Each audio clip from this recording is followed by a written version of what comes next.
Good stuff. Yeah. Very happy to introduce old friend and colleague Serhiy Kudelia, Professor Baylor University in Texas, in the United States. Serhiy also teaches from time to time in Basel and in the Invisible University, just came from Budapest. We see him in Vienna from time to time. Hope to see you more often. So as far as I understand, this is a book launch and a presentation of a very recent book published by Oxford University Press. Seize the city, undo the state. That's not Russia's war in Ukraine. I hope we'll have a copy of this book for this library, where he opens us like a hub for politics of the Anthropocene. And we've been working now for the second year in a row. And our activities, but come to provide a particular stuff will be integrated in our broader perspective. Okay. Serhiy. Okay. Yeah. So is this how I control the slides right here? Okay. Okay. Well, thank you for bringing me over here. I am from right now in Budapest for the meetings of the Invisible University for Ukraine. You might have heard of this institution. And we have a winter school with a lot of discussion about 2014. So the entire winter school that brings together Ukrainian students from multiple universities around Europe and in Ukraine is devoted to that subject. And so I talked about my vision of the causes of the war as well. But then we also covered, of course, the period after 2014, the so-called peace process, Minsk negotiations, and then 2022.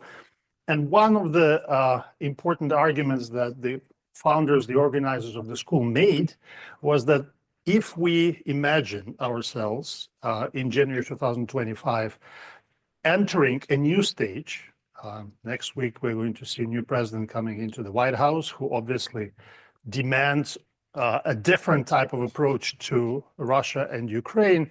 And if there is some kind of a ceasefire agreement or something by the end of the year, which we heard today, Zelensky said is quite possible, then that will be the end of another stage of a Russo-Ukrainian war that would lead us to reevaluate both the beginning of 2022, but also 2014.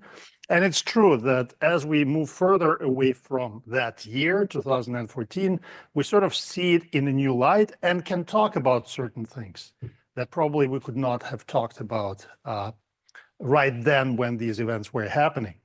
So what I want to do today is just briefly introduce the arguments of my book, conceptual framework, theoretical framework, but then concentrate specifically, because I know your particular hub is interested in sort of a physical effects of wars and other developments on our planet. I will talk about the urban aspect of my argument, which I think is very important and which you touch upon as well in your own book. All right, so when we think about the literature about the causes of the Russo-Ukrainian War 2014, generally there are two arguments. One points the causal arrows at Russia and suggests that the Russian intervention ultimately produced the outbreak of the armed conflict and the conquest of the entire region of Donbas. And that argument is very detailed, obviously compelling, but it does not always, or is not able to address one simple empirical fact.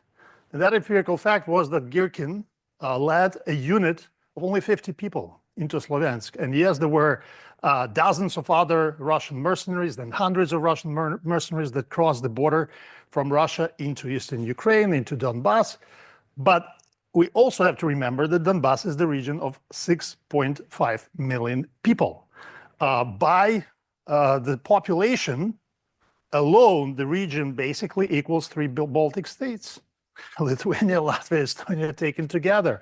By territory, I checked these numbers, Donbas equals the Netherlands. It's a huge territory, it's a huge region. So imagine that you have several hundred Russian mercenaries capturing such a huge city, such a huge region, is very difficult. So there needs to be a separate additional side of things, separate story to account for it. And the second explanation that you often see in the literature, and very recently a couple of books were published exactly on this, suggests that the decisive factor was played by the local elites that coordinated some kind of an uprising. People responded to that uprising. And so that was ultimately what produced the conflict.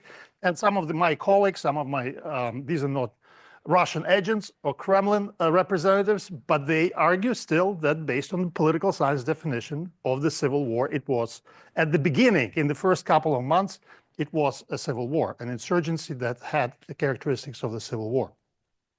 So in my book, when I was trying to grapple with this question of the causes of the conflict, I decided to move away from macro theories, which is what they use in their research, looking at big variables like identity, language, economic factors, economic backgrounds, geopolitical preferences of Russia, etc., to micro level analysis. So rather than looking at the region as a whole, I suggested that we should disaggregate the region into multiple units, meaning towns, and so engage in the comparative analysis of the capture of that huge region by looking at the developments and the dynamics in these individual towns.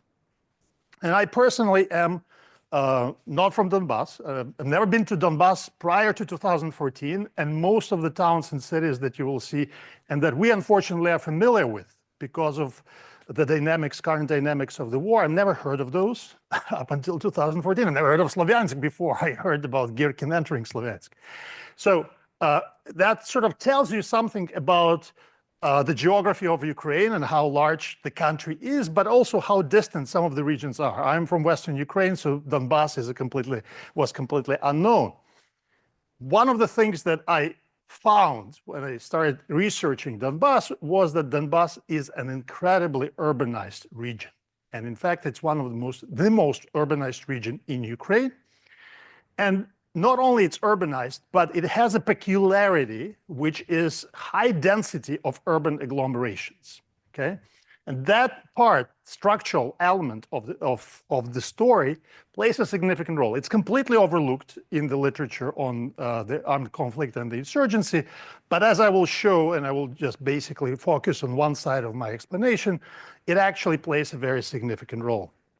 So when I looked at the beginning, the 5 or 6 months of the armed conflict, that is what the book is about. It's about the 6 months of the armed conflict, the beginning of the armed conflict in Donbas. I basically conceptualized it into 2 stages. I looked at the initial stage of the coercive conquest by armed men who entered towns and under the threat of violence persuaded local authorities to raise up separatist flags, adopt declarations by the city councils to hold the separatist referendum. So basically, they triggered the beginning of the separation of this region from Ukraine. This is the coercive stage. But then there was also a second stage, which was also very important for the understanding of this period, and that was administrative governance of these regions. Because it's one thing to enter the city and claim that you should actually rule it with a different flag of a different country. But then the question arises, what's next? So you have the city council, you have the control of the police station or what have you. But then what happens to tens of thousands, because most of these towns, as I will show you in a second, had tens of thousands, some had hundreds of thousands of people in these cities. What happens to them? Who is going to pay for their salaries? Who is going to take care of order in the city, provide basic administrative functions, etc.? And of course, the militants that came into these towns, many of them were outsiders from Russia, and I have a separate chapter in my book that sort of traces all the links between the Russian militants that entered Donbas, and Crimean operation and the Kremlin, etc. So we all know right now that the links were very clear. But these guys did not know how to run Sloviansk, Kramatorsk, Bakhmut, etc., etc. They needed someone. And that someone was, of course, local officials, local administrators, who at some point had to face a choice. And so my book is based on over 100 interviews with, including local officials, but also civic activists, journalists, reporters who witnessed all of these events. And many of these local officials that I interviewed said we faced a choice. It's either you acquiesce with the armed men and say, okay, we will accept your authority for a while, hoping that maybe Ukraine will come back. But we've been elected by the Ukrainian people, by our local residents in our town, so we should stay and serve them. Or we basically refuse to cooperate and we exit. Right? So the traditional sort of a set of either cooperate and collaboration, or ultimately you have to leave the city. And some of the officials ultimately decided to leave the city. Others stayed, right? And so my book, some of parts of my book, several chapters, are devoted to the comparison of these towns and the choices and the strategies that the local officials used in response to the challenge.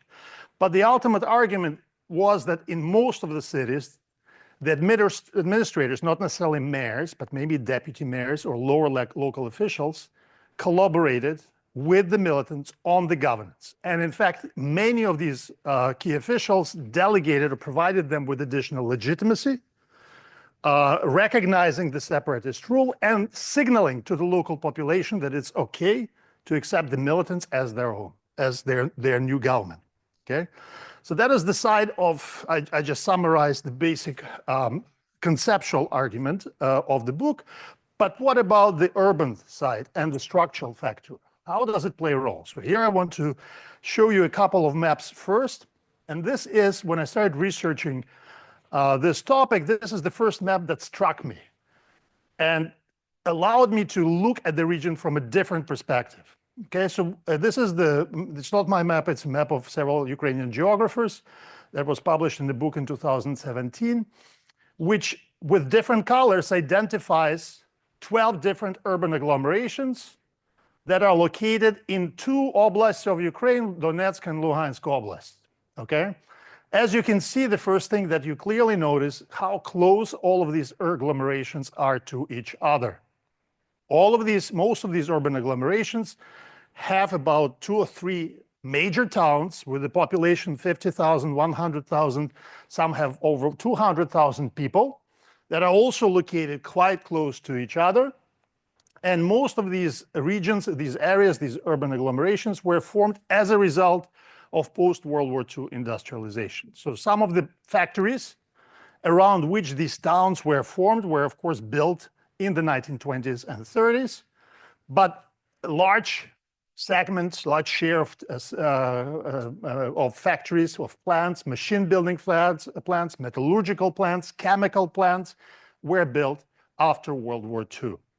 And many of these cities, for example, Severodonetsk, which now has been renamed Siversko-Donetsk in Ukrainian, were actually formed around the particular plant. So in Siversko-Donetsk, you had a huge chemical plant, one of the largest chemical plants in Europe that was built in the 1950s in the non-existent area close to Lysychansk. And over the period of 50 years, you suddenly see the rise of a major city called Severodonetsk, Siversko-Donetsk now, of over 100,000 people that has colleges, had all the infrastructure, okay? And this is the story of many of these towns.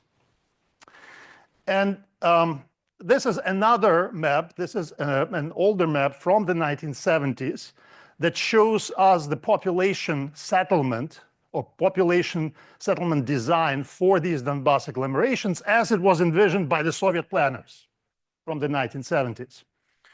And again, what you clearly see is the proximity of all these urban agglomerations to each other. And what's also interesting, this red line, is the 2014 through 2022 dividing line between the separatist air-controlled areas and the government-controlled areas of Donbas, okay? So as you can see, Basically, sorry, oh, you can actually move slides right there. That's cool. Okay, so what you can see here is that most of these agglomerations closer to the border with Russia, this is where Russia begins on this side, have been controlled by the separatists, and several agglomerations were liberated by the Ukrainian troops in 2014. Donbas is also unique compared to other regions of Ukraine. This is the distribution of urban population centers across Ukraine a year before the war begins. And as you can see, Donbas has a very clear concentration of high, large population, urban population centers compared to the rest of Ukraine. And if you look at the 15 largest agglomerations in Ukraine in 2013, again, a year before the war, if you look at all of them, 6 out of 15 largest agglomerations are located in Donbas, okay? 6 out of 15. And 4 out of these 6 that are the largest ones remained under separatist or Russian control since spring of 2014. So they were successfully captured by the separatists, and they were the Ukrainian troops could not liberate them. Okay, so now I wanted to, once we have this a little geographic introduction, I wanted to explain how I see the significance of these urban agglomerations. So we all know the history of what happened. Girkin enters Sloviansk on April 12, 2014. He captures with about 50 militants. He captures police station, the city council, and then what happens is that these guys start moving to neighboring towns. And this is the part that I basically learned about, and it became really clear to me as I started doing field research. When I traveled to this region, and these are all towns here on this map, you see all the towns that I discuss in the book, and that I used for the comparative analysis of the developments in 2014. And as I started traveling from one town to another, I realized that, in fact, if you look at Liman or Kramatorsk, it takes about Kramatorsk probably 15 minutes, Liman probably 30 minutes to get from Sloviansk. And so what happened was that actually all of these militants with Girkin started moving around these towns, intimidating local officials and pushing them to basically side with the separatists. Now, the other side of the story was, of course, there were other pre-existing self-defense units that were formed in these towns during the so-called Russian Spring in February, March of 2014. Many of them were formed by the local officials in response to the events in Kiev, in response to the events of Maidan, but they were not armed. They had no arms.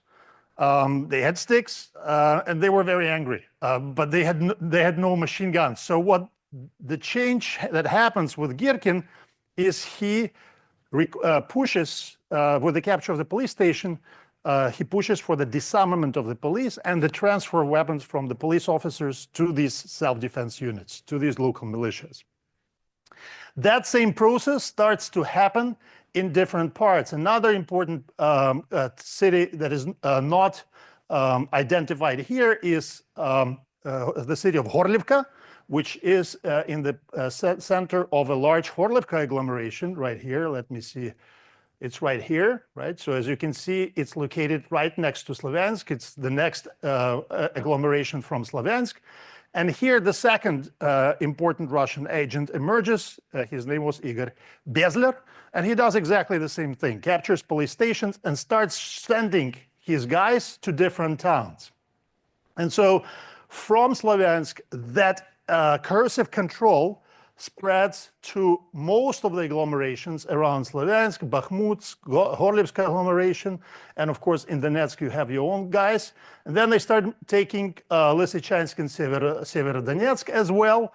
And so these agglomerations basically fall under the coercive influence of Girkin and his militants.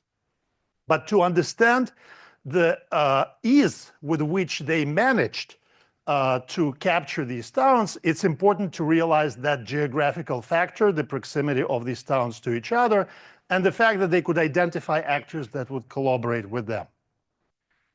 And that is one of the arguments that I make in the book. This is a map from June 2014 that shows you the separatist control of the area. This is as much as these separatists could actually capture in the summer of 2014. This is the peak of their influence. And then from then on, the Ukrainian troops started pushing them out. The blue ones are the areas of separatist control. The yellow ones are the areas where there are no separatists. Okay? What is special about these yellow areas? They're totally rural. There are no urban centers there whatsoever. So that poses an interesting, and as a person who studies insurgencies, that poses an interesting question. Why is it that the rural areas remain completely out of control of the insurgents? And in fact, the literature on the insurgency, and here by insurgency, I just mean the asymmetric conflict, right, that happens between the government forces that are more equipped, that are professional, and the militants that are smaller, that are less equipped. Most of them are not professional. It's a neutral characteristic. And most of the studies of the insurgency suggest that, in fact, rural terrain is the one that is favorable for the insurgency. It's not that in urban areas insurgents take control, but rather in rural areas. Why? Easier to hide in the rural areas, in small villages, so ease of evasion. There are fewer forces locally in these rural areas, so it's easier to capture these areas. They're smaller, these towns are smaller.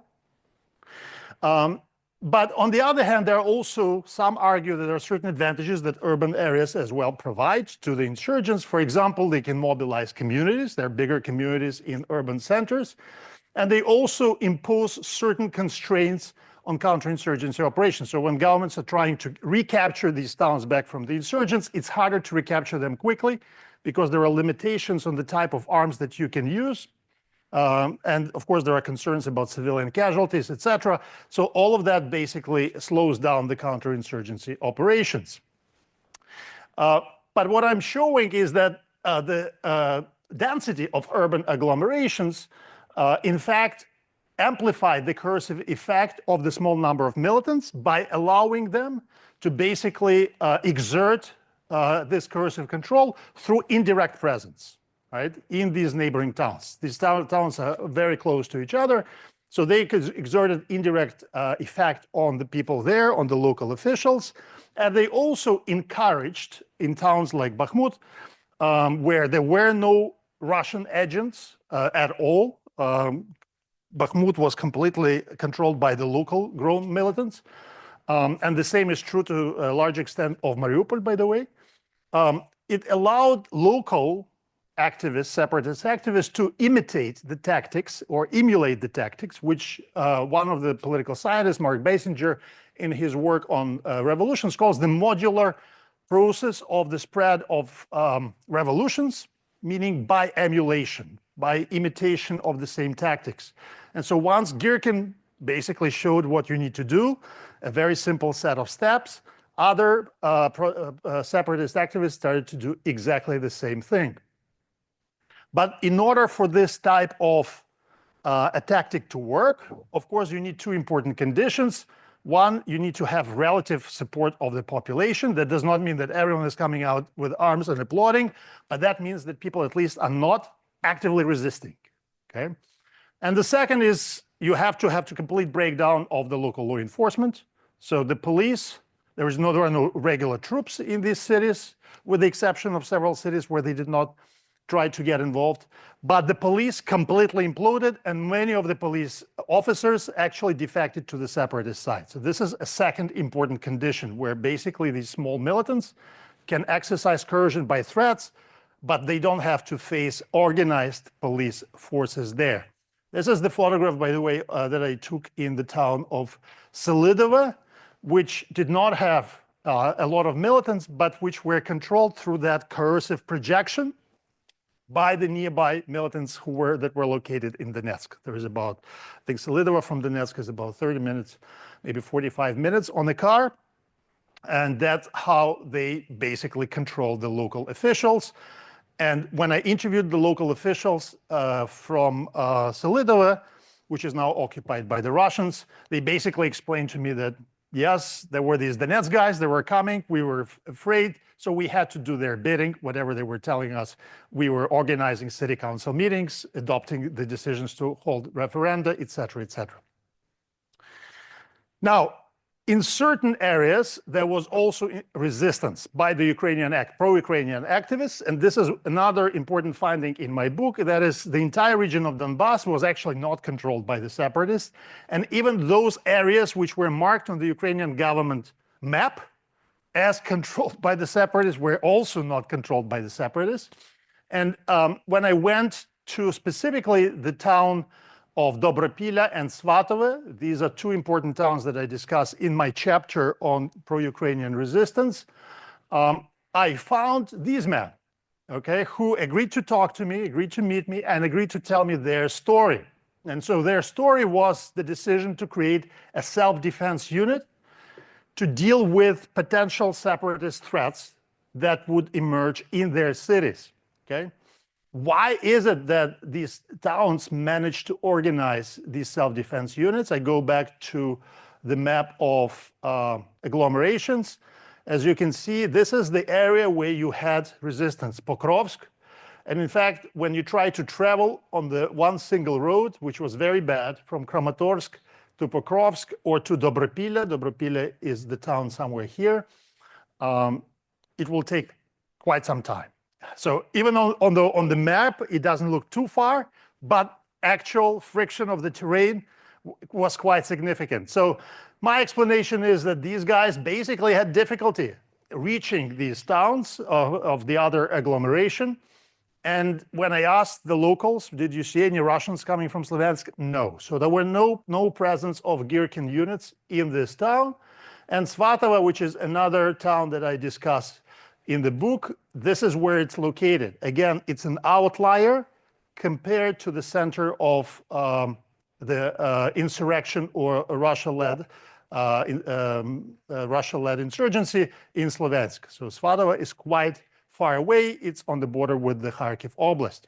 So these activists, and this is one of their leaders, by the way, he was ethnic Russian from Russia, which added another layer of complexity. He was not an ethnic Ukrainian, and he said, I'm actually ethnic Russian, but when I saw these Russian guys trying to capture my town and my region where I lived all of my life, I decided to fight back. I don't want Russia here anymore. He was one of the organizers of the self-defense unit, and he said that if I were to see a large number of militants in my town, I probably would go to Kiev and arm myself there and not try to resist in Dobropila. But since there were none of them, and we actually had, many of them were businessmen, and we had resources to procure weapons. Some of them did, as you can see on this picture that he shows me. We decided to do that. We decided to engage in resistance. Of course, the resistance itself was not as dramatic or anything close to that dramatic to what we see right now in Ukraine. You had individual civilian separatist activists that they would identify. They tried to organize rallies. They would allow them to hold rallies, but then they would talk to them separately. And some of them would be also bussed in other regions of Ukraine. They would bus them to Dnipro, for example, for other prophylactic conversations. But there was no like direct violence. Nobody was trying to kill these separatists. There was just an attempt to project force against them.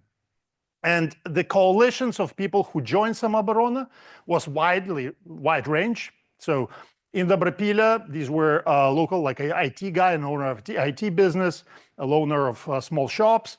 In Svatove, these were agricultural farmers who owned a lot of land and decided to contribute their funds for the resistance. And there was also, especially in Svatove, there was significant support from the local officials.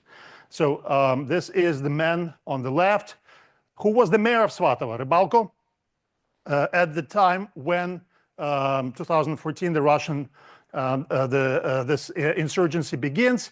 And he was instrumental in bringing these different people together and organizing the self-defense unit. And this man was just a regular farmer. I met him, I interviewed him. This is a photograph, my photograph of him in his kitchen where I interviewed him. with some good memories from these times, I guess, memorabilia that he kept. These, there were not that many of them. He said we tried to exaggerate figures. We said there are like hundreds of them. But in fact, he said maybe there were 50 tops in the self-defense. But that was enough, because you started spreading rumors in the little town that we have a lot of guys who will fight back. And they actually bought it. They actually believed it. And so from that sense, this is also a very important story of what could have happened in Donbas had there been no significant militant presence led by Russian agents. Now, I want to now talk a little about, this is sort of the gist of the argument that is in my book, but I also wanted to bring this story of urban agglomerations to the contemporary period that we are all witnessing today. And I think it also gives us an idea about the dynamics of the war since 2022 and the dynamics of the Russian invasion. So when Russia invaded, the opposite of what happened in 2014 became possible. That is, Russia easily controlled, occupied rural areas of Donbas that were not controlled by the separatists. But they had a lot of difficulty entering the cities. And that difficulty, why was there difficulty? Of course, many of these cities in 8 years since 2014 were reinforced by the Ukrainian military. And that difficulty ultimately led to the choice of the tactics on the part of the Russians that led to the complete decimation of these cities and complete destruction of these cities. Okay, so they started to use attrition tactics, which first became very clear in the case of Seversko-Donetsk. Seversko-Donetsk was captured by the Russians in July of 2022. The battle for Seversko-Donetsk begins in April of 2022. Once Seversko-Donetsk is captured, this is the town I mentioned where you have one of the largest chemical plants, Azot, in the entire Europe. The entire agglomeration falls, so they quickly capture Lysychansk, and they capture the third town in this agglomeration, which is called Rubizhne. And Luhansk turned out to be very easy to occupy for the Russians, primarily because most of the rest of the region, except for this agglomeration, was a rural area. Rural areas, flat terrain, was very difficult to defend, especially at the beginning of the war. But a very different story happens in other other urban agglomerations in Donetsk Oblast. So what we see in Bakhmut, you obviously have heard of Bakhmut from the news stories. It becomes a very important fortress on the Russian advance. Their offensive begins in November of 2022, but they face a great difficulty capturing the city.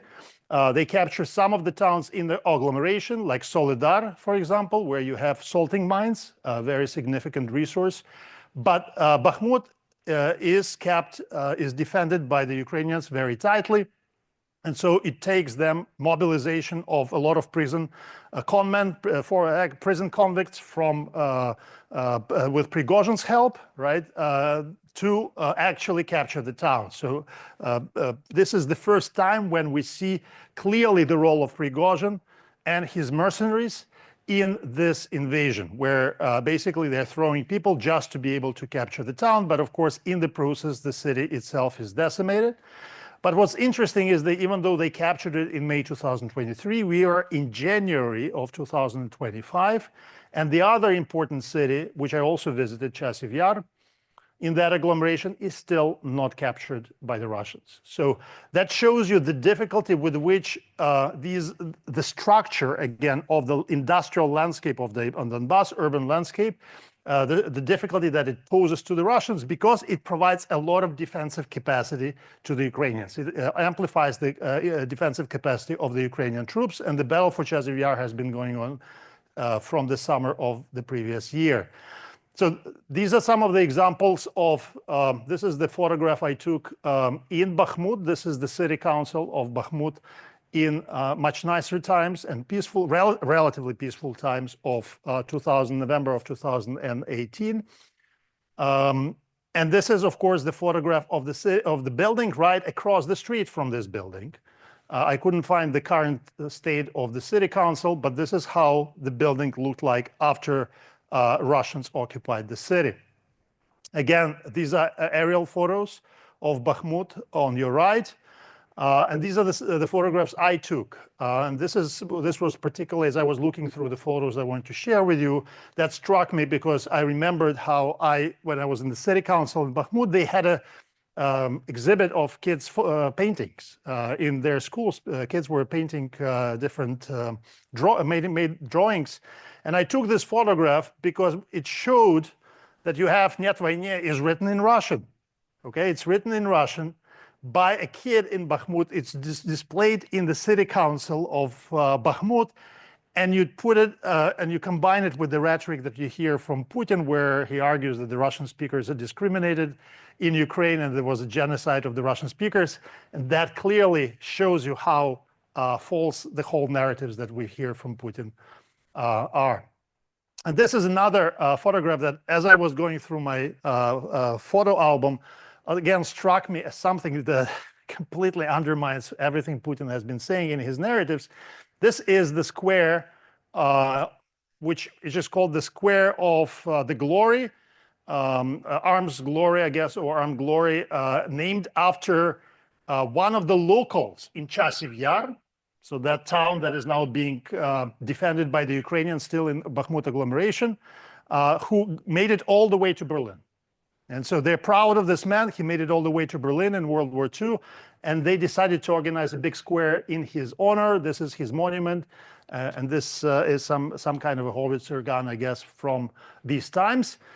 But again, it shows you, this is a photograph I took in 2018, the whole narrative that somehow the World War II monuments are being desecrated by the Nazi government of Ukraine is completely absurd, because here you have the square that commemorates the memory of World War II, or what many people there call Great Patriotic War, which probably is now destroyed by the very Russians that try to fight for the memory of World War II, or in the memory of World War II. And finally, the most intense battle, the hardest battle that is going on right now is the battle for Pokrovsk, which is the center of that urban agglomeration. Remember, I showed you on the map that is quite a way, and where there was Ukrainian resistance to the separatists in 2014, which I detail in my book, both in Pokrovsk and in Dobropilya, right there. This is where the self-defense units were organized. And the Russians now surrounded Pokrovsk from several sides. But the offensive began, I think, sometime in the fall of last year, and it has been ongoing.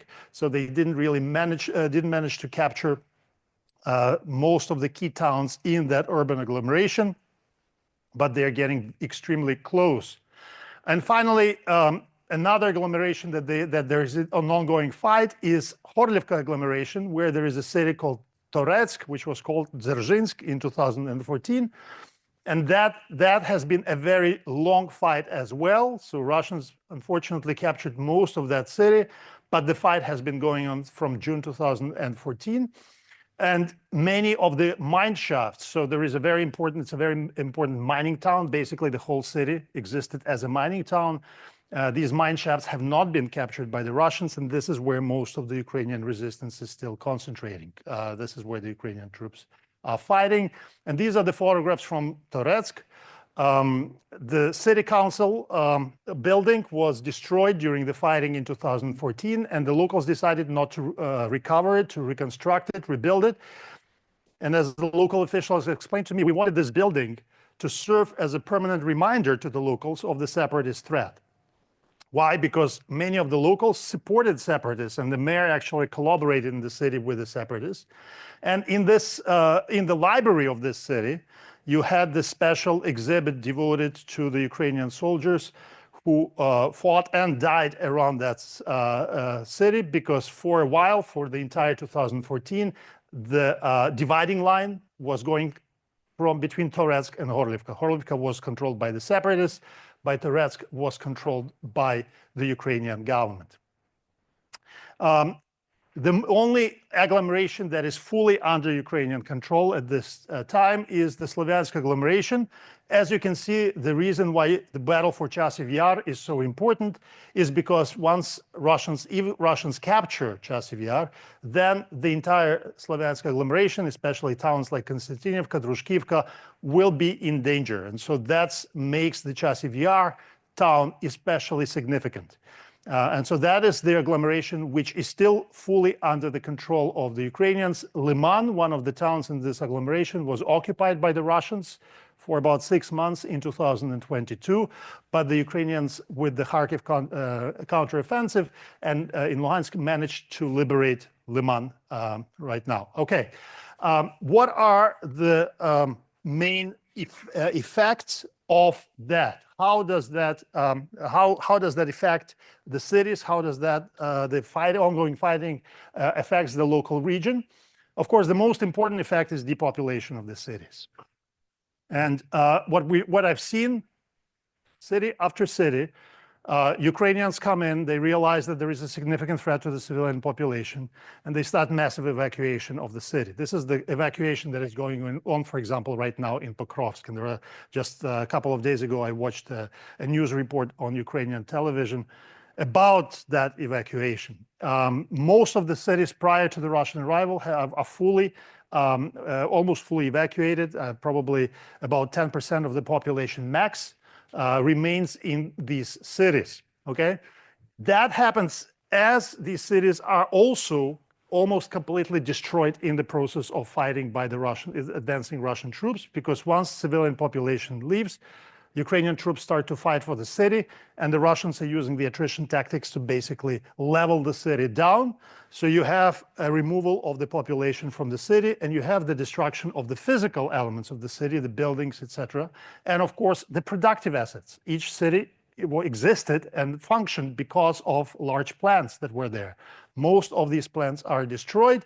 Once the Russians enter these towns, they turn them into their own strong points. They're not interested in rebuilding them. They're not interested in turning them into new areas where people can live. They're using them specifically just to control them from the military standpoint and prevent Ukrainian counteroffensive.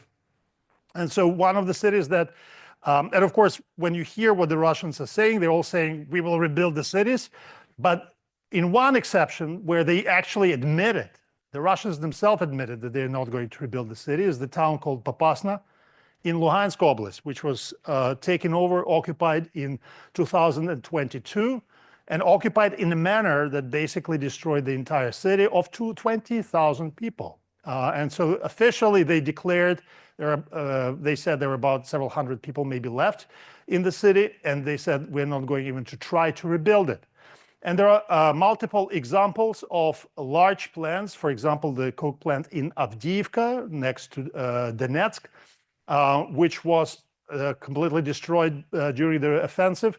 And they're arguing we will maybe try to relaunch it, but of course it's highly unlikely. The same is true with the chemical plant in Seversko-Donetsk. There were promises that it will be renewed by the end of 2024. So that's a report from March. Of course, it's not being rebuilt or renewed anytime soon. And there are also examples of how some of these plants, Mariupol, two huge metallurgical plants, steel plants, that were functioning in Mariupol, basically become spoils of war for the loyal soldiers and mercenaries that Putin used during his war against Ukraine. So the very famous plant Ilyicha in Mariupol was transferred illegally, obviously, in the ownership of one of the warlords loyal to Kadyrov. And this is the photograph from the entrance to Ilyicha plant. And you see, of course, the face of Putin in the middle, but you see Kadyrov on the left and Pushilin, the self-proclaimed leader of this separatist republic, on the right. And the name Akhmat Sila, which sort of is, I guess, the slogan of the Kadyrov forces. Right there. So it sort of demonstrates, and there was a very interesting report in Wall Street Journal that I cite here about how the entire plant is being taken down for metal, for basically selling metal and just destroying the entire plant. And it's very likely that the second plant Azovstal, is not going to be rebuilt at all. And everything I read, even what these Russian authorities are saying, it's making clear that it's not going to be rebuilt. So when we try to conceptualize what's happening with the most urbanized region of Ukraine, Donbas, and with the cities that I showed you that were formed over many decades, I came up with this, I came across this very interesting term, which was developed by one of the British sociologists, Corward, called urbanicide. And in his book on urbanicide, which obviously is connected to the idea of genocide, he suggests that what we see with the destruction of the city itself, the physical side of the city, is not just about the destruction of these physical elements. It's not just the destruction of the buildings themselves, but in fact, it is connected to a political strategy of the destruction of an entire group. And Alexander, in his book, obviously makes this point, that what Russia is doing in Ukraine can be viewed in the context of genocide studies and can be defined as a form of genocide against the Ukrainian people. And I think that urbanicide, a related term here, with the destruction of the cities, shows how it becomes possible. Because with urbanicide, with the destruction of the city, you destroy what Corward calls the possibility of the formation of a diverse community. Of a community, a revival of the normal community life. And it also fits with the Russian goal of controlling the territories. Alexander, I was reading your book prior to the talk, and I came across your argument. It was very interesting, where you say that there is no other explanation for why Putin is so obsessed about the control of these areas of the territory, but fetishism. So there is imperialism.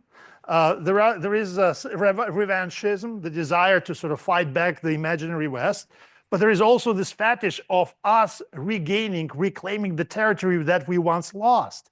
And this obsession is clear not just with Putin, but the way, for example, Russian propaganda frames the takeover of these cities. We are coming back to these cities. We show to these territories that we once lost. We show what we can.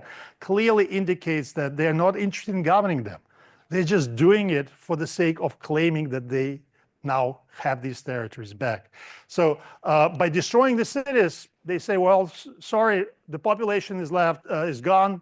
There's no plants left. There are no cities left. There's no point in governing them. We just will use them for the purposes of our military.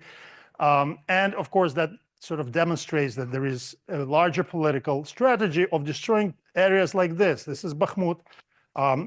This is the museum that I visited in Bakhmut.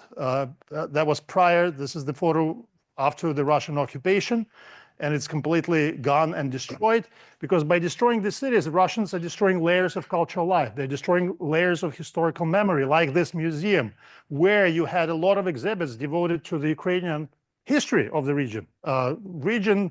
Each city had a very interesting, complex sort of mix of influences. Many of them were coming from Europe, like a number of towns that I visited, Drushkivka, Konstantinivka. Many of them were built, these factories were built by the Europeans, by the Belgians, for example. And you see that in some of the buildings in the architecture. And this is a college, the technical college, where back in the days they were raising and educating miners. This is another example of the destruction of the community life. The Ukrainian Music and Drama Theater in Severodonetsk. This is how it looked like prior to the Russian invasion. This is how it looks like now. Obviously, nobody is going to revive it. And I want to finish the talk with this photograph, which I took from the newspaper that I was reading. There's a Donetsk newspaper from 2014. This is not a recent newspaper. And I was reading this newspaper, and in the middle of this sort of rise of separatist authorities in 2014, this newspaper decided to put this photograph on the cover page. And it's quite striking, because it combines both this idea of industrial landscape, and you see the Ukrainian elements in the dress of a mother and her daughter. And the claim and the argument, the headline here, Donbas is us. So this is Donbas. This is the industrial part, that it belongs to us, and it shows the connection between the Ukrainian identity and the industrial nature of Donbas. Both of these elements, both the industry and of course the Ukrainian identity is being destroyed with the destruction of the cities and the capture, occupation of the region. Thank you, and I'll be happy to, or not very happy, but I'll be ready to answer your questions. Thank you very much. Questions, please.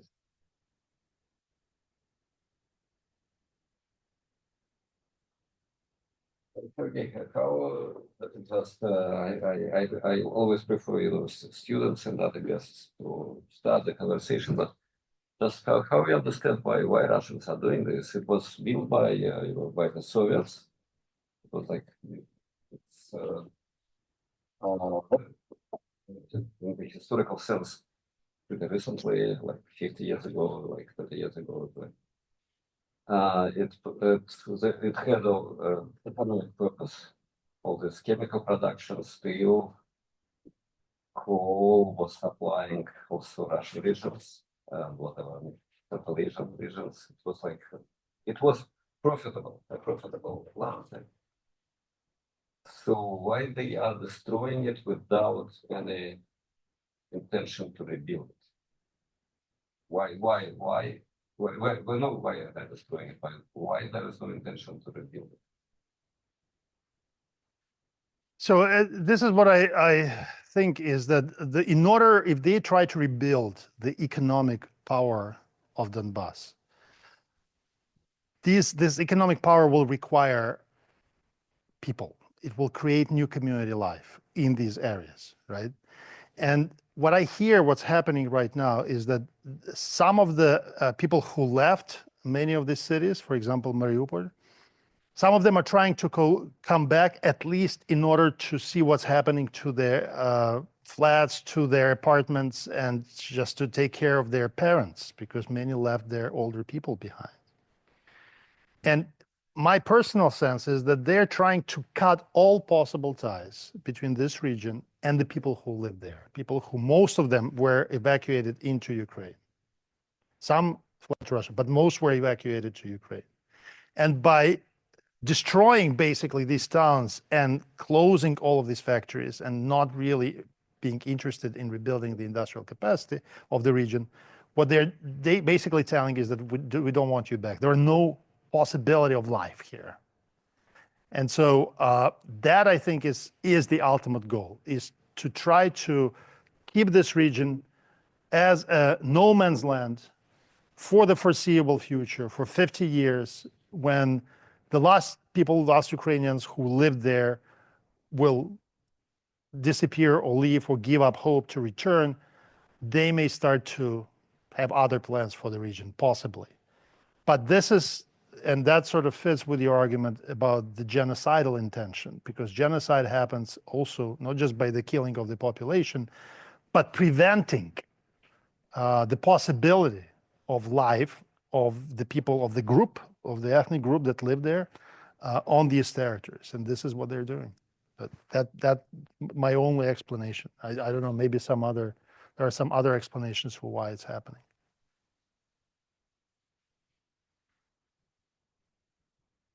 Yeah. I have a question, but not in reference to that, I suppose. Thank you very much for your talk. It's very interesting.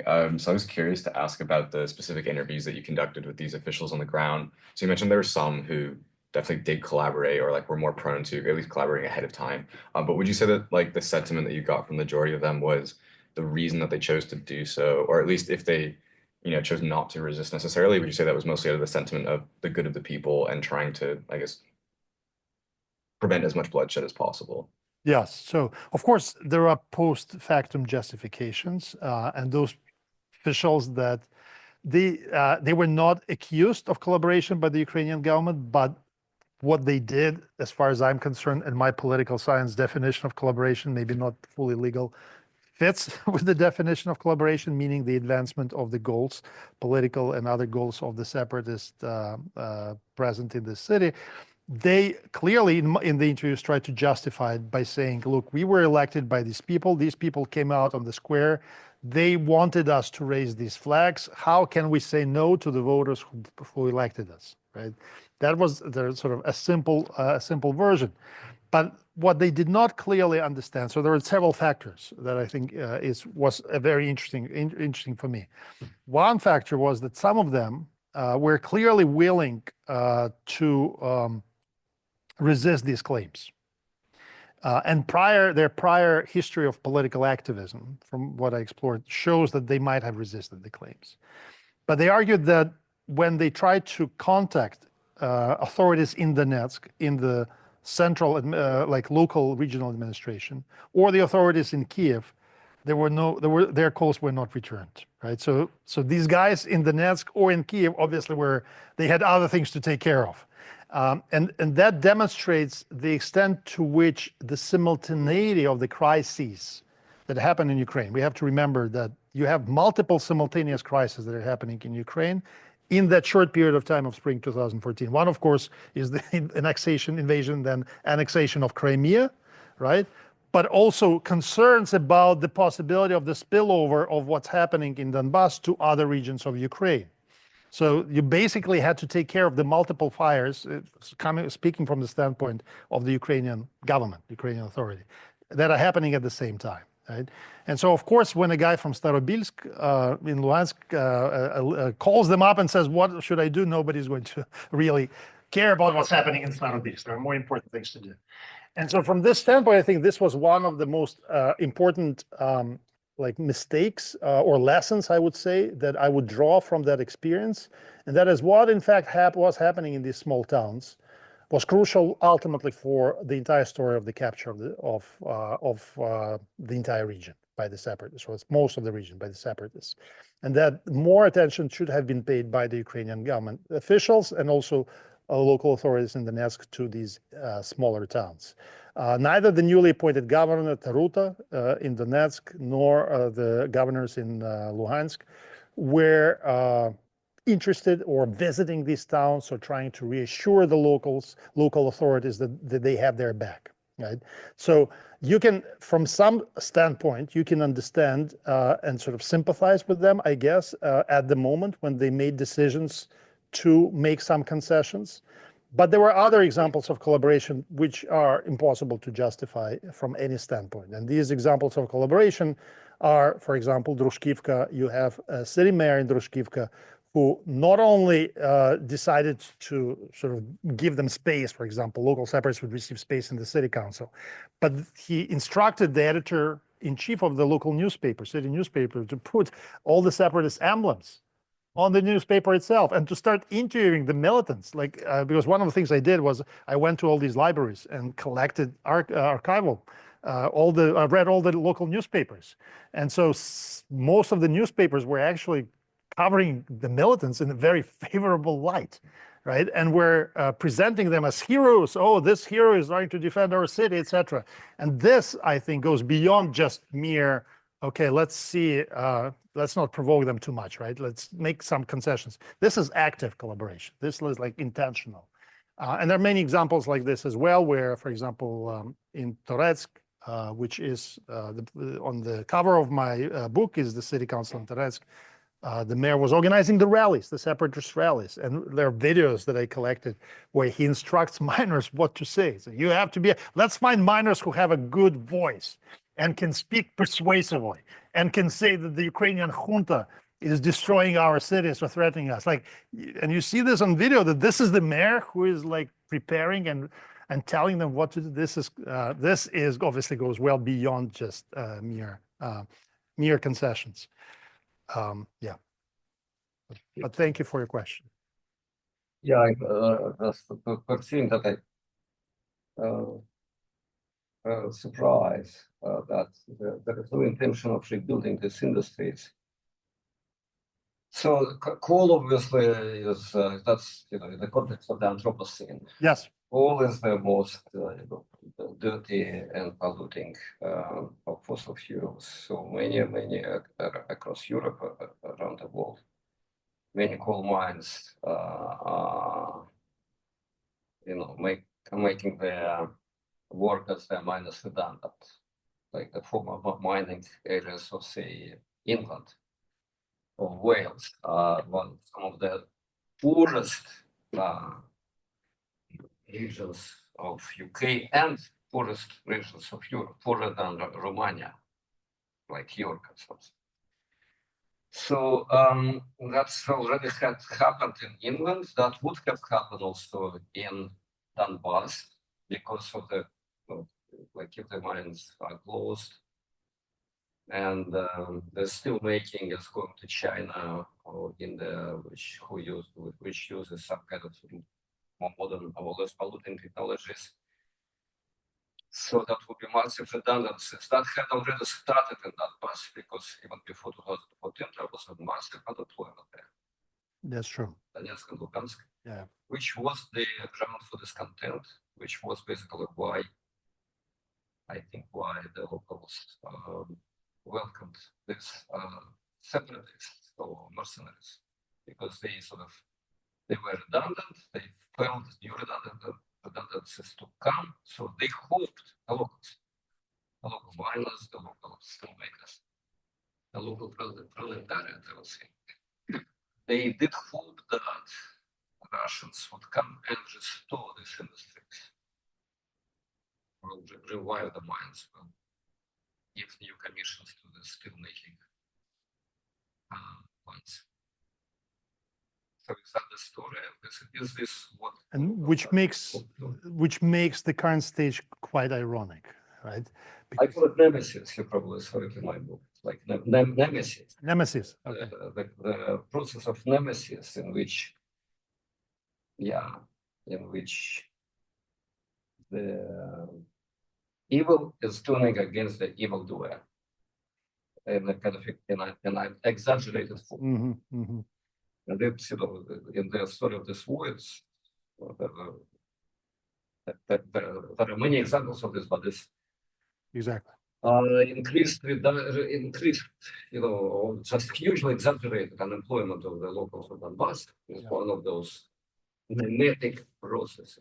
Well, they certainly used, based on my reading of 2014 and the narratives that I heard from some of the leaders of this movement, they certainly used references to closed factories or factories that are on the verge of closure as a justification for maintaining close relationship with Russia or bringing Russia into these regions.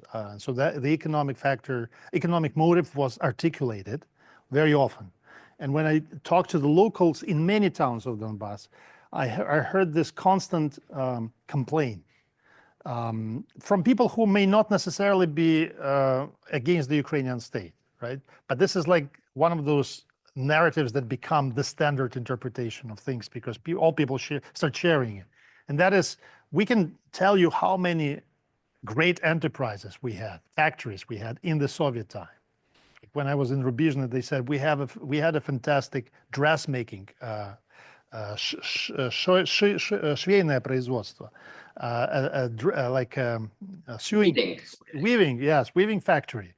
And in Lysychansk, they had a glass production factory, glass plant, which they said was selling glass all over Europe. And they said, go to these plants and see what's happening to them right now. And one of them actually went to organize like a tour for me to the glass plant because he said, you have to see it with your own eyes. But of course, the truth is, and so for them, that was the comparison. The Soviet period, we were proud of our factories. Then Ukraine began, the independence of Ukraine began. They started to basically deteriorate and erode. And some of them just shut down completely. And that explains the unemployment of people who worked there and then could not find employment. And so in 2014, they're using these grievances against the Ukrainian state, as if it's Ukraine responsible for it, to generate support for the Russian. To the extent to which people who actually were unemployed and directly affected by it participated and joined it, that is a separate question, and I'm not fully sure it actually was true. And so I actually dispute some of the economic arguments of my colleagues about miners participating in. I didn't find that necessarily correct, but these narratives are certainly used. And what was surprising to me as a political scientist who studied this period for a long time, was that I tried to talk to the locals and explain, do you draw a connection between the owners, the oligarchs who captured these factories and then used them to basically scrap them for metal and sell metal and sort of destroy the factory rather than invest money and build up the factory? Do you see the connection between their destruction and this oligarchic ownership? Or you blame it on an official in Kiev who is the minister of the economy? And so they actually did not see the oligarchs, and I told them, these are your oligarchs. These are Donbas oligarchs who destroyed your own factories. It's not evil Ukrainians and Ukrainian officials in Kiev. And they did not quite get that connection. So they blamed it on the government rather than on Akhmetov or on the local business. The oligarchs, they were kind of scrapping this metal because it was not profitable anymore. If it were profitable, they would, invest. Scrapping metal was that's the question. Is scrapping metal was the easiest way of making fast money, and that's what they were. They were not interested in long-term investment. They wanted to make money right now, and not be concerned about what's going to happen to the factory in 20 years. All right, we have questions here, and let's look at what's going on.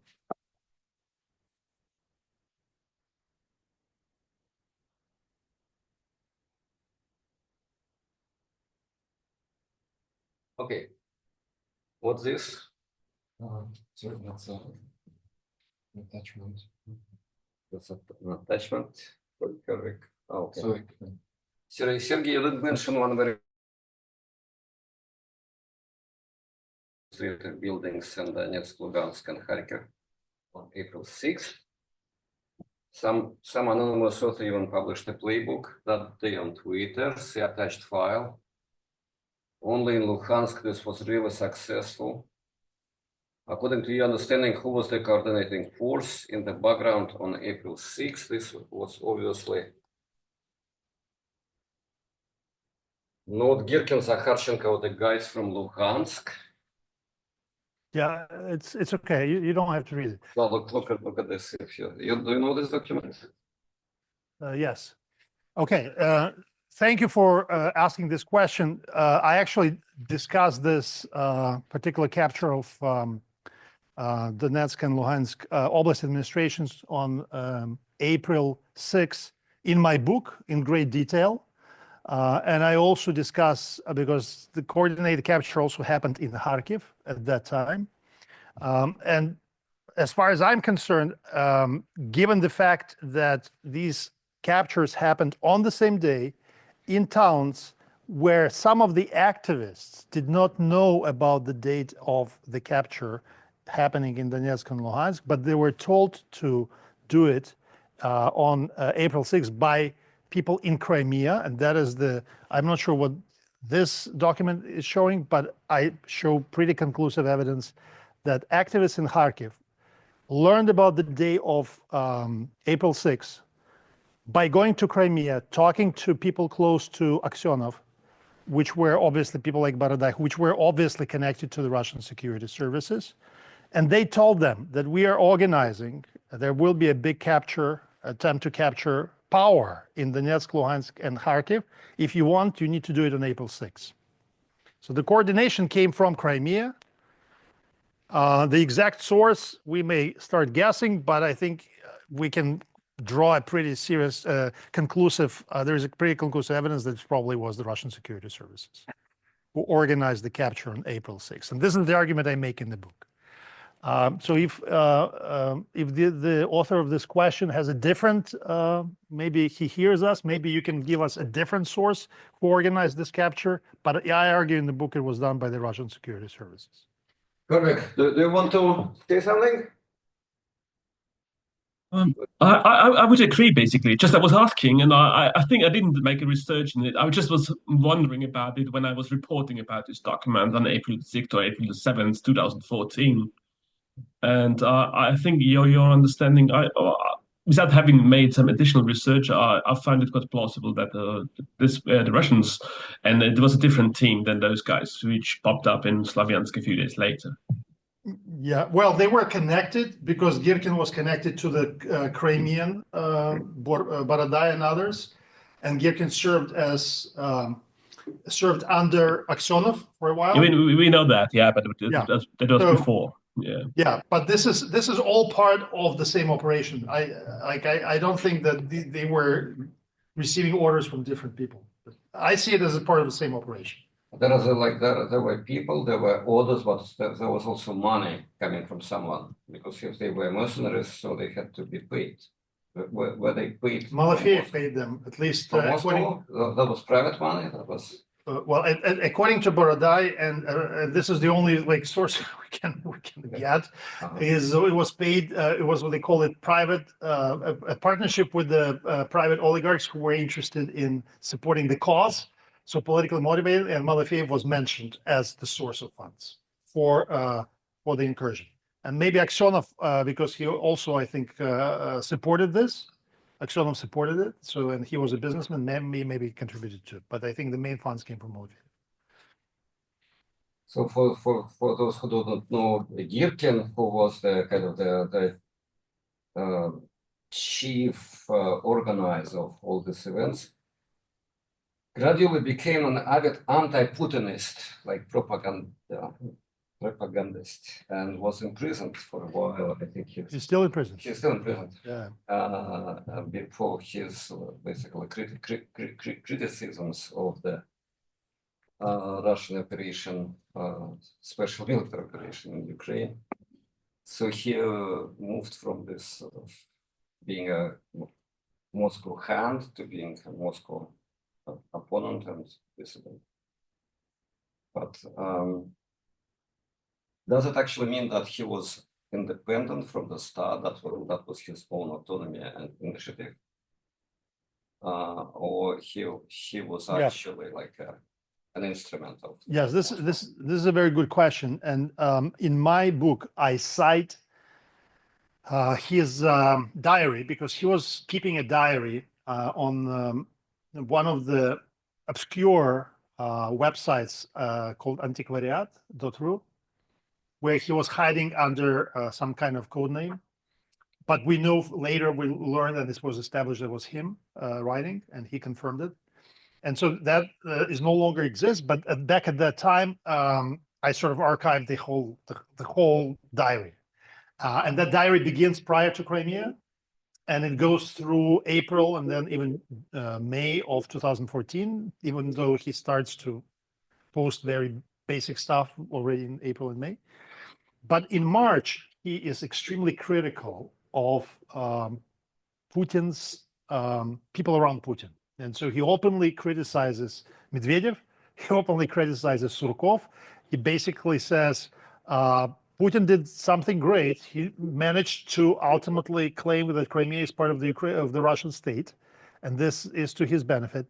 But the people around him may prevent him from going further, and we have to go further and destroy the entire Ukrainian state. So he was from the very beginning identifying his goal as the destruction of the Ukrainian state, sort of partition it into multiple parts, this neo-imperial vision of what Ukraine should look like after Russians move in.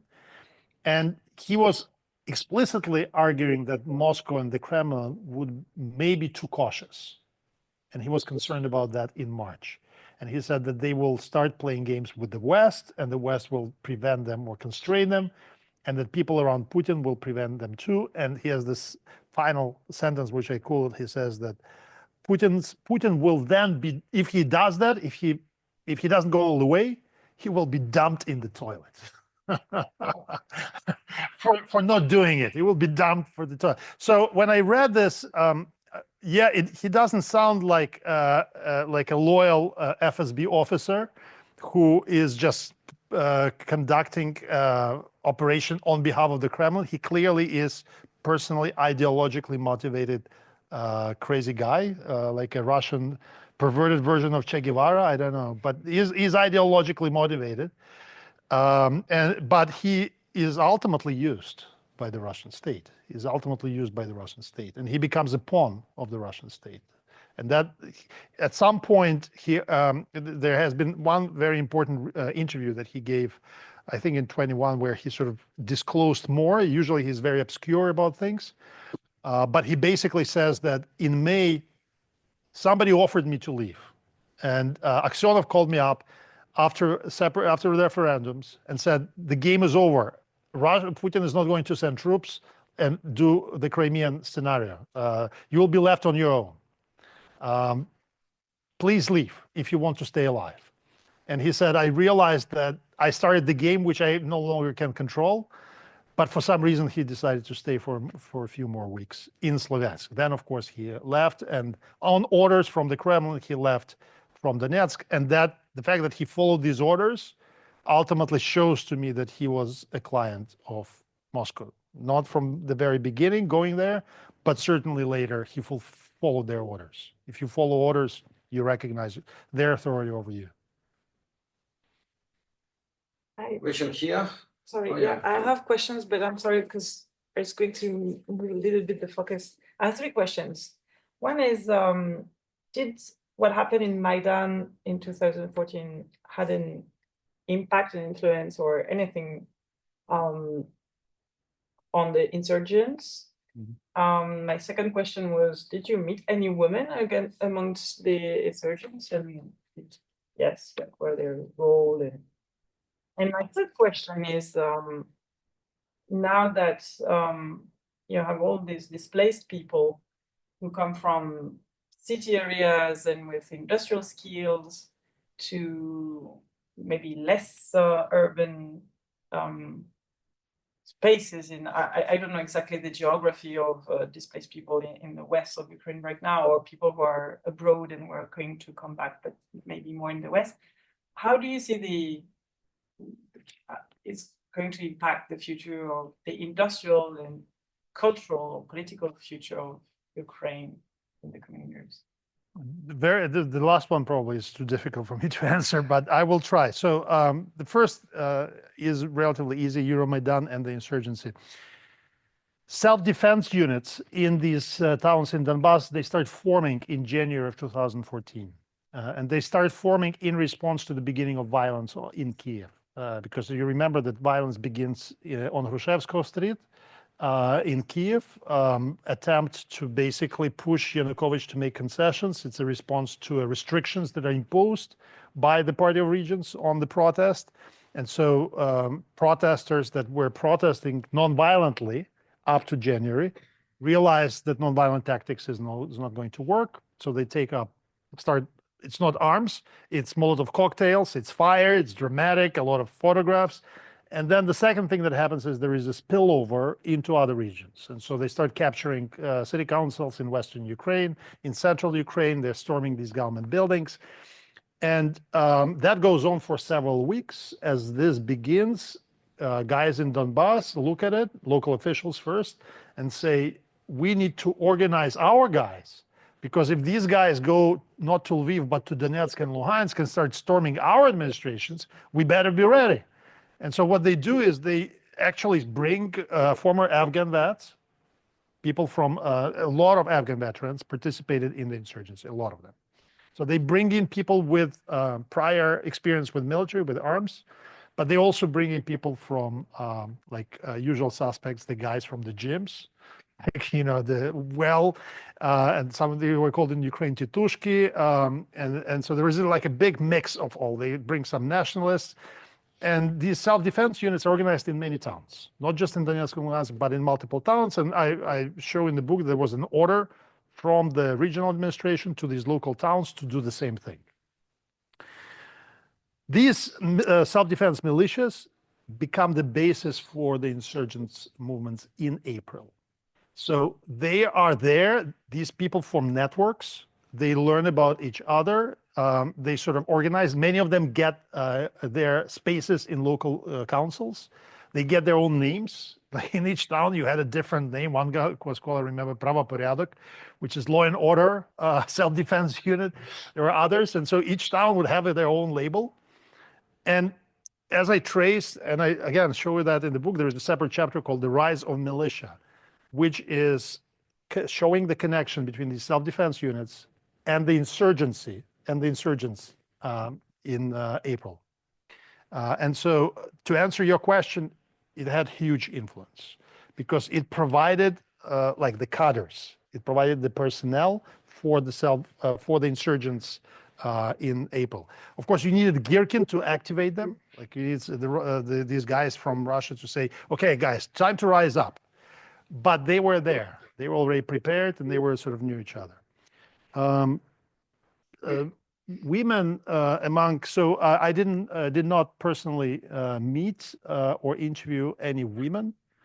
I did research for other articles where I investigated court verdicts against people who collaborated or provided intelligence information to the separatist authorities or to Moscow.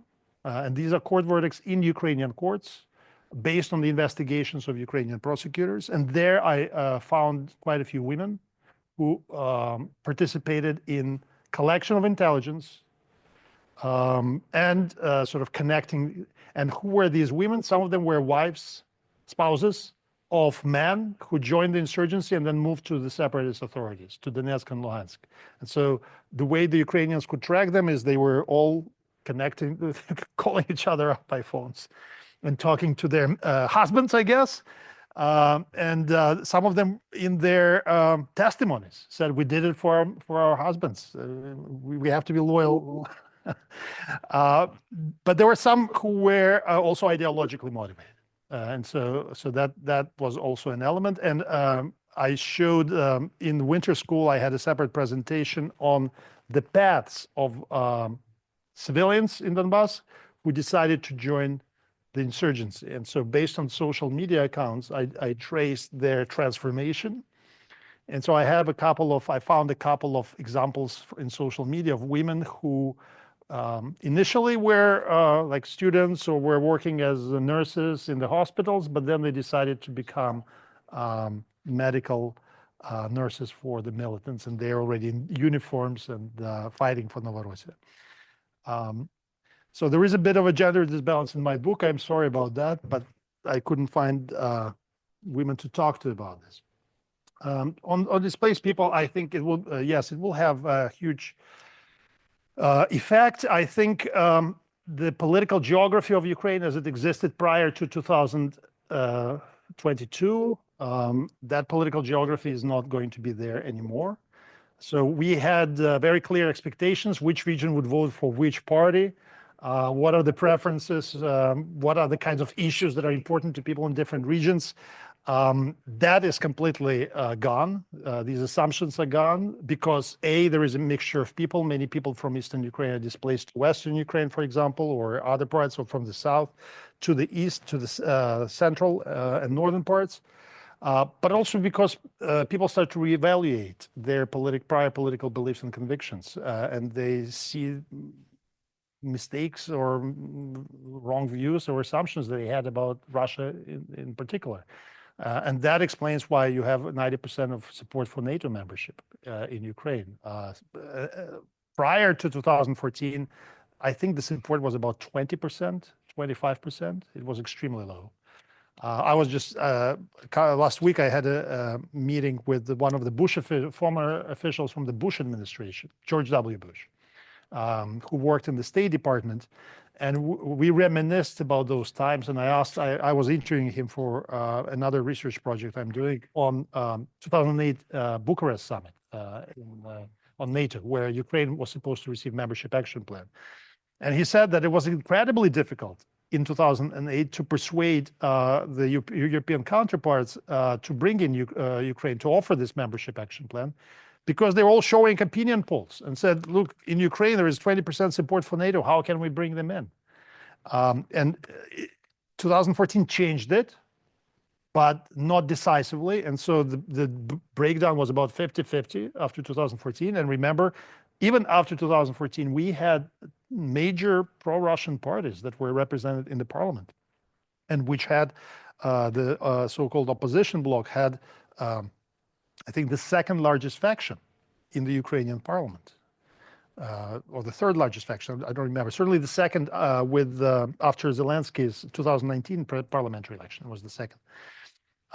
And so that shows you that there were certain sentiments that were still there despite everything that happened in 2014. None of this is possible anymore. I think maximum that if there is there's no pro-Russian sentiment, obviously, in that old sense of the word, in the political sense of the word. Maybe there is some in cultural sense still, but I doubt it will ever be translated, at least not in my lifetime, in the political sentiment. So, Another example of nemesis, in which aggression leads to the exactly opposite result than what was the intention of it. And this result vastly exaggerates the initial fears of issues. Thanks for this presentation. Listening to this made me think about the history of UPA, including the resistance during the period after May 1945. So thinking about the resistance of Ukrainians to the Soviet invasion, I suppose your conclusion that Russian Federation will keep the area depopulated prevents resistance, whether in the UPA style or otherwise.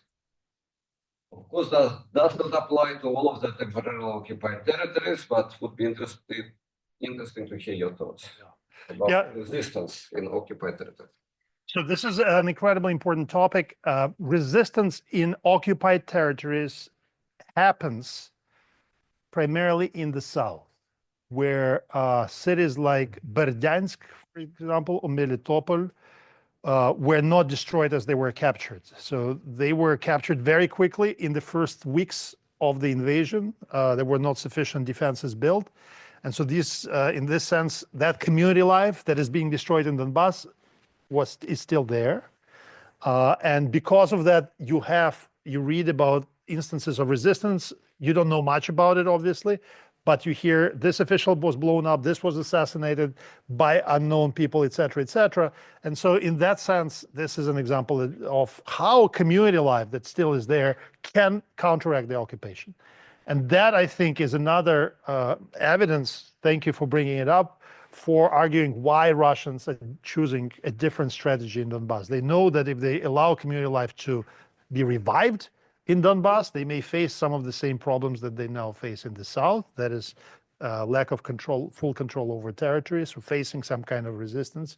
So their preferred mode of operation for the foreseeable future is just to have it fully depopulated and use these former cities as military strongpoints.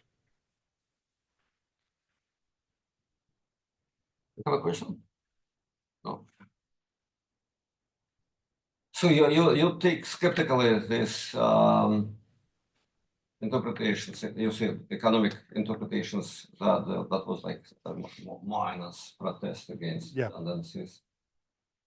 So who was the social group that supported this Girkin's mercenaries? So that is where I think I've done fully aligned with the sociological approach, which tries to identify a specific social group or economic group that supported it. I don't see it as a specific social group or economic group. Like from my respondents, they were pretty diverse in terms of their backgrounds. And you had people who were, like a large contingent was former policemen from Berkut and others, who pretty young guys, who were affected by the violence, the question that you ask, the violence against the police and the inability of the state to back them up. So that was the reason for their defection. Afghan vets had their own Soviet sort of understanding of solidarity. That was their reasoning. I also encountered a large number of political activists and civic activists who were members of Communist Party of Ukraine or Socialist Party of Ukraine, who ultimately decided to join the separatist cause. This was not defined by their social or economic class. It was defined by their political outlook, by their prior history of activism. So I certainly don't identify socioeconomic classes or groups in the insurgency. I don't think it was predetermined economically, but rather identify different communities that produced individuals who supported the separatist cause. Could you imagine the same process happening in farmers regions of in farming regions of Ukraine or even in West Ukraine? You were not. In farmers' regions of Ukraine, so that was an important point I showed you. Remember the map? Rural areas, there was no insurgency whatsoever because there was no local support for the insurgency. There was no local demand for such a thing. Okay. There were no local activists who would support that. And many of the largest farmers in like Svatove were the ones who actually supported pro-Ukrainian resistance, right? So the rural areas were completely out of reach for the separatists. That suppose this economic interpretation that our sociological that certain social groups did support the I agree, yes. some other groups did not support the insurgents. The question is how we define these groups. The question is how we define them groups. I don't think they should be defined economically or socially. Or professional. Yes, or professional. Finance. Yes. I think that's a kind of something that I would argue against because that's not an accident that this all happened in this highly vulnerable economic region. Right. Which undergoes this low, this decay and kind of negative transformation of on a huge scale, which is analogous, say, to whatever happened in England in the 1970s with minor strikes, when the future guidance reductions and the mines. Margaret Thatcher, that was the very birth of neoliberalism. Margaret Thatcher, the Iron Lady, basically, suppressed those minor strikes by force. It didn't come to this kind of event. For instance, that's easy to explain, but that was huge and dramatic and changed the cosmic of British history. So that Donbas was because of mining. That's huge urban agglomeration. They were created by the Soviets for doing very specific tasks. But miners were not joining these tasks have been dated on a global scale. Yes. That's not an accident that this happens. It's not an accident, but it's a correlation that does not presume causation. And there are people who made causation argument, and I disagree with them. Because in my experience, miners did not support this movement on a large scale or even significant. They were not the core of the separatists. There are several scholars who argued that it was the miners, but there is no evidence that it was miners. I did not find any evidence that it was miners who joined the insurgency. All different social groups, yes, that I just read, politically defined political groups, but not miners and not metallurgical like factories, guys from metallurgical factories. And in fact, I interviewed directors of these plants. I was in Mariupol and interviewed the deputy director of Illicha. And he said that we had, the workers had significant sympathies to the separatist movement. They sympathized, but they were not willing to go and join the rallies or even more to take up arms. Why? Because we explained to them that if you try to do it, the ultimate result will be you were going to lose your job and their company will be destroyed. What happened? Right. Well, that's what happened afterwards, right? So in that sense, most of them, those who were working in Dobripilya, there were miners. They did not join the insurgency in Dobripilya. In Pokrovsk, there was a big mine. There was no insurgency in Pokrovsk, even though there were miners, a large miners population. So the argument about miners or factory workers as leaders of the movement factually does not have any evidence behind. One important thing is that you are talking now about the miners or workers who were working in the mines or plants at the moment. They were not redundant. They were not unemployed. They were working. Of course, they were working gainfully, and they didn't support the rebellion, which would deprive them of their jobs. They would expect it and predicted. But those who had been, sacked and fired before, some of them actually went to the police. Some of them were just, So it's possible, but they did not form the core. That's what I'm trying to say, is that you have a variety of different motives, a variety of different groups who were represented in the separatist movement, but you cannot say it was defined by the miners who were sacked from their jobs. But the core as you presented was actually very small. The core was, like you say, it was like 50 people. I mean, that was the beginning of Girkin, yes. Yeah, please. Would you draw a parallel? And of course, comparison is no reason, but with Trump supporters or supporters of Bolsonaro that confuses sociologists too, because I don't know, the classical categories that we used to are a bit confusing right now to understand why poor people, rich people, city people, rural people, very different categories would support these guys or these movements, and maybe with some kind of apology of violence or group belonging, or I'm it's a bit reductive what I'm saying, obviously, but So I mean, I don't know Bolsonaro, but I know of Trump supporters because I was like looking at the election campaign from the inside and seeing what's happening in Texas. I live in Dallas.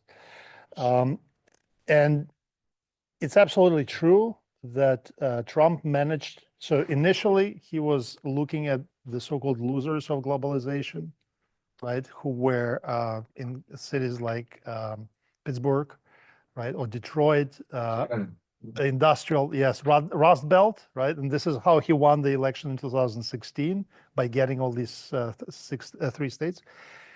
But his coalition since then expanded to an extent that really surprised me. And when I went to a number of his rallies, these were not losers, and many of them were not white old men and women.